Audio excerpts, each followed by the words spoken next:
All right. Hi, Todd Wold with Lake Tahoe Snowmobilers, one of the board members. Former search and rescue out of Valley County, Montana. Fairly new to snowmobiling. Not a real expert on the Abbey stuff. I've taken an Abbey class in college. I took an Abbey Level 1 through the Sierra Avalanche Center. Mark, you've got a lot more experience than I do. Mark Jacoby, also a board member, Lake Tahoe Snowmobilers Club. My first, I think, 25 years ago with Rainier Mountaineering, Alpine Mountaineer my whole life. Got a class there. That was a very serious class. Those guys are pretty hardcore. And basically search and rescue for about 15 years, and where I've actually taken beacon training every year and avalanche rescue the whole gamut. And then I've also done a fair amount of rescue training. Abbey 1 motorized, heading for Abbey 2 rescue this year, and pretty serious about it. So, before we get into this, I just wanted to say to anybody who's watching this, we know that other groups that are part of this week are putting together some really cool professional videos. We're doing cell phone videos, just trying to do stuff that's real and out in the field. And so for today, we're just trying to look at electrical interference. So for this first half, which part are we doing here? So the first thing we're going to try and demonstrate here is the effect of electronics in proximity to the beacon of your buried victim. So in other words, Todd's going to introduce various electronic devices, and these are all backcountry electronics that most of us carry. Many of us carry either some or all of them. That includes cell phones, GPS. He's got heated gloves and a Bluetooth headphone. Yep. I'm not sure what else is it. So we're going to test the effects of those in proximity to the buried victim's beacon. And then the second half, we'll look in search mode. But for now, we're going to do that. Right. So let me run up there. We'll explain the second half later.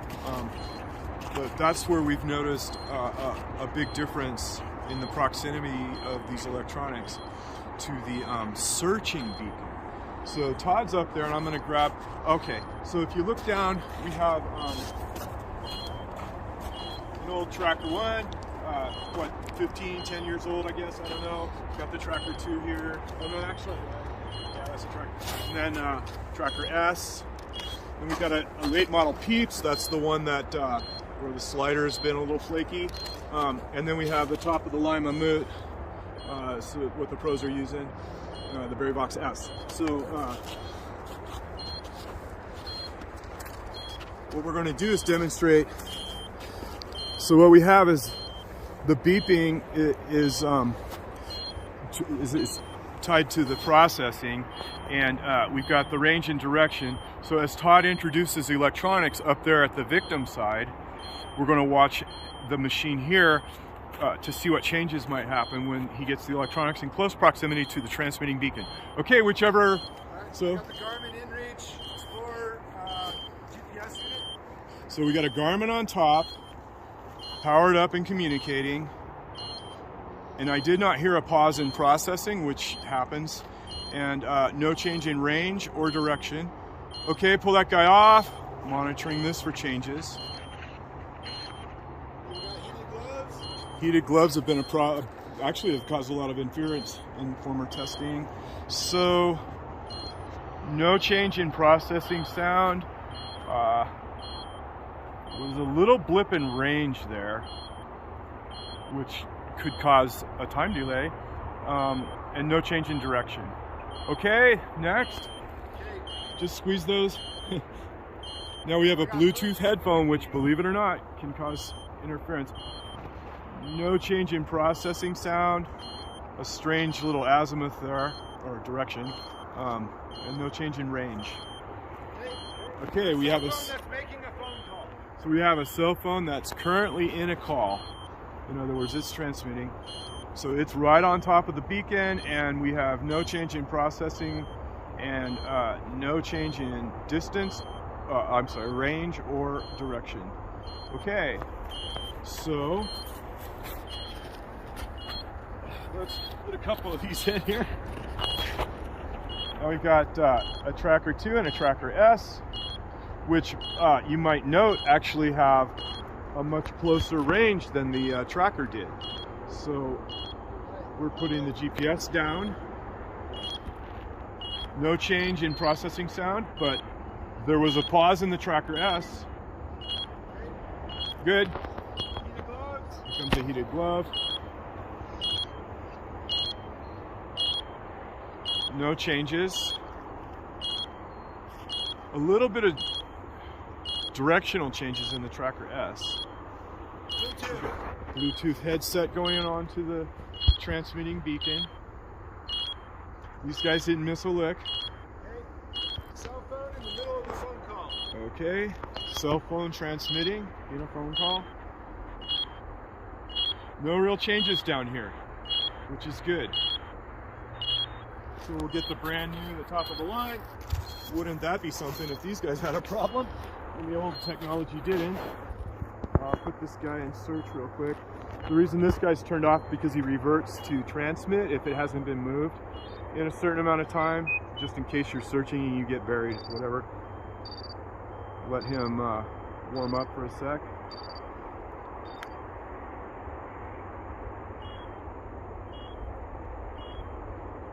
Okay. Well, he's still thinking. That's interesting.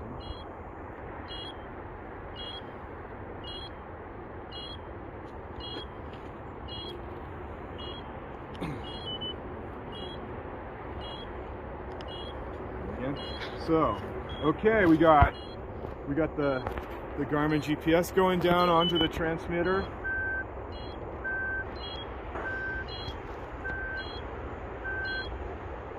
No change in processing sound or range. Okay. So it got a little, he picked up a little, so the Pro model did pick up a little change in distance, in range, while he removed the electronics. See if it picks up another. The heated glove went in, it changed by 1 meter, where the Peeps did not. So this guy maybe is more sensitive, the Pro model, the Verivox S. Okay?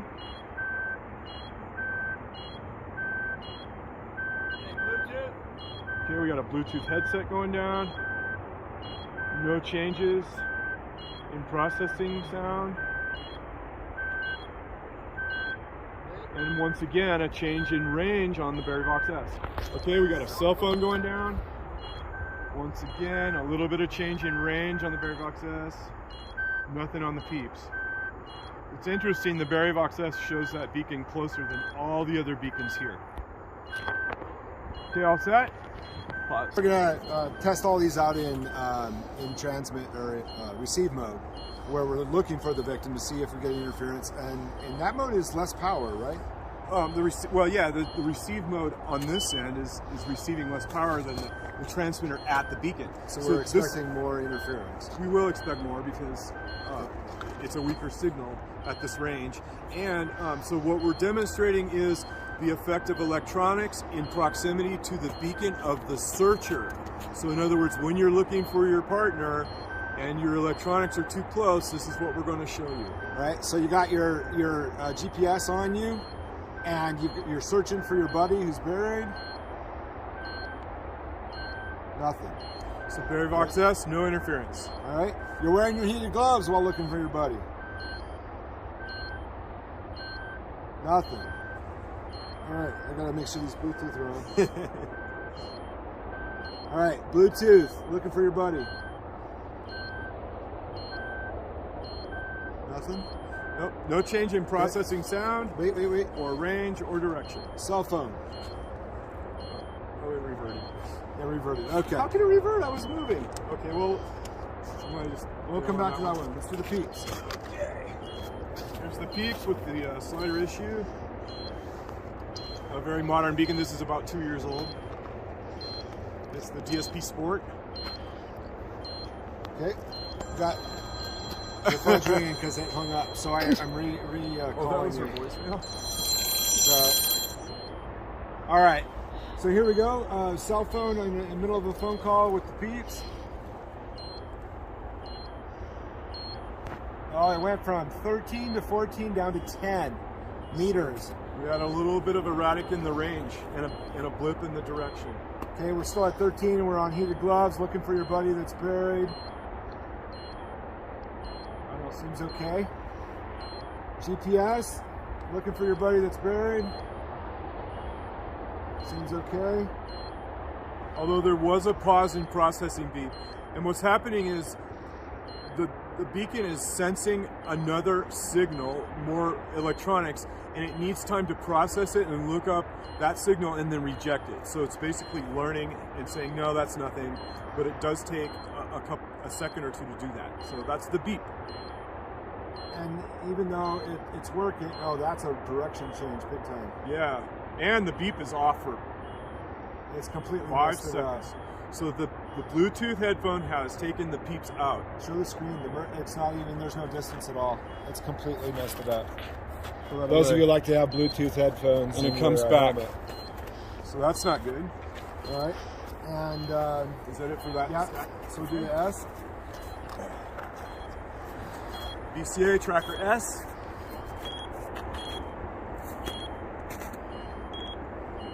Total messed it up. Stopped the processing and interfered with the range and direction, so they essentially took this beacon out of commission. Yep. Your GPS, same thing. And the distance was way off. It jumped from 16 to 23 in the completely wrong direction. Well, it actually stopped for 4 or 5 seconds. So. Yeah. Heated gloves. Took it out. Same thing. Completely wiped out its ability to find your buddy. Wait, cell phone? Oh, sorry. All right, we got our signal back. Keep hanging up on me, Shannon. And we're still getting, even though it's transferring a call right now, but it's messing it up. So that's not good. Like, if you're talking to 911 on the phone while you're searching for your buddy, you are making things worse with these older beacons. Yep. All right, tracker 2. Still a 3 antenna beacon, but one of the first ones. Oh. Totally messed it up. Heated glove, not good with an older beacon. All right. Same thing with GPS, complete design. Whoa! Random signals, random directions. Cell phone. Out. Completely wiped it out. And that's a 3 antenna, but it is an older model. This is why we suggest upgrading. And then finally with the old tracker, which is the 2 antenna. By the way, I don't know if you said this earlier, but like those pick up at 75 meters, those pick up at like 45. These pick up at like 25.